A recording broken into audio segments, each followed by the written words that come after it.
देखिए, एक सम्मान होता है जो हमारा संविधान बना और 26 जनवरी 1950 में लागू हुआ। उस संविधान की अध्यक्षता हमारे पहले राष्ट्रपति बाबू राजेंद्र प्रसाद जी थे। उनमें 336 के एक सदस्यता कमेटी थी, सब मिलकर के उसको बनाया, अध्यक्षता हुई और उसमें बाबा अंबेडकर साहब का अहम भूमिका रहा। उसको सारी ड्राफ्टिंग में, उनमें उनके हस्तक्षेप, उनकी क्रियाकलाप में, और उन सारा देखा। इसलिए जो बहुजन हैं, वो जिनको अधिकार नहीं मिल रहा था, जो नीचे थे, जिनको एजुकेशन, शिक्षा, स्वास्थ्य, सुरक्षा नहीं मिल रहा था, उनमें उनकी समानता का आर्टिकल 14 आया। हमें बोलने की व्यक्ति आया, हमें आज़ादी से जीने का आया, हमें धर्म कर्म मनाने की आज़ादी मिला।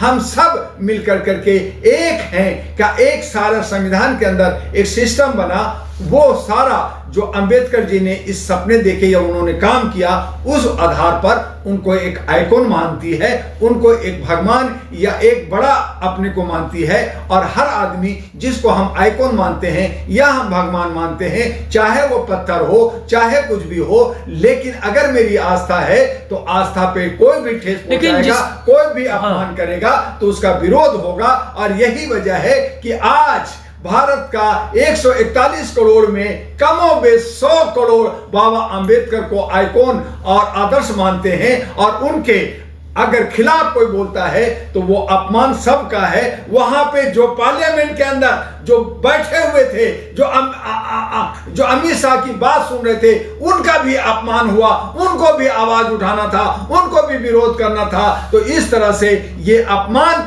नहीं सहेगा।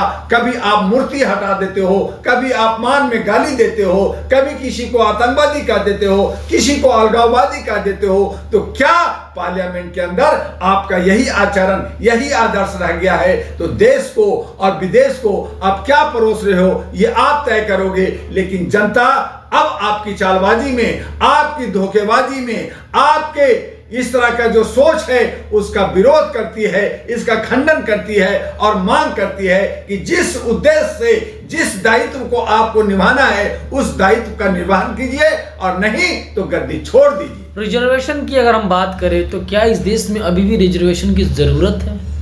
देखिए, उनको रिजर्वेशन की जरूरत नहीं है जिसने रिजर्वेशन लेकर करके वो उच्च में आगे, ऊपर आगे, काफी उन्होंने सम्मान पाया, अपना दौलत आर्थिक रूप से मजबूत हो गए, नेता बन गए। उनको लेकिन जरूरत क्या है देश को रिजर्वेशन की? आर्थिक रूप से कमजोर हैं, जो काफी कमजोर हैं, जिनको आगे नहीं ले गए, उनके लिए भी अभी चाहिए। ये एक विषय है, बहस का विषय है। पार्लियामेंट के अंदर इस पे बहस होनी चाहिए। एक दूसरे पे दोषारोपण, एक दूसरे का अपमान नहीं, बल्कि उसका आप एक हल निकालिए कि किस तरह से आर्थिक रूप से या जाति के रूप में आप फिर जातीय जनगणना या सामाजिक जनगणना जो बात हो रही है उसका क्यों नहीं कर रहे हैं, ताकि ये पता चल जाए कि कितने लोग जो है इस धारा से, कितने पैसे से कितना अमीर होता है, कितना गरीब होता है। लेकिन आप कहते हैं कि जो 32 रुपया कमा रहा है वो भी अमीर है, तो फिर 81 करोड़ को आप चावल कैसे दे रहे हो, उसको गरीब कैसे कह रहे हो?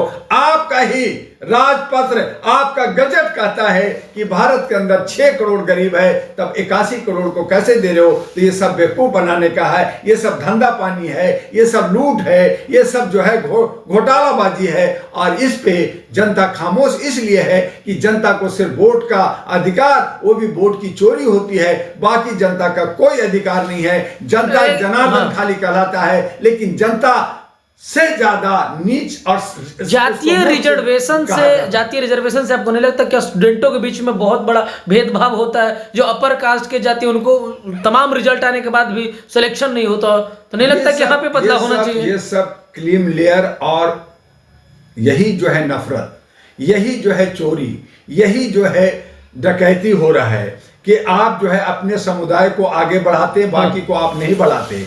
आज बीजेपी जो है वो कहती है मैं किसी भी मुसलमान को टिकट ही नहीं दूंगा।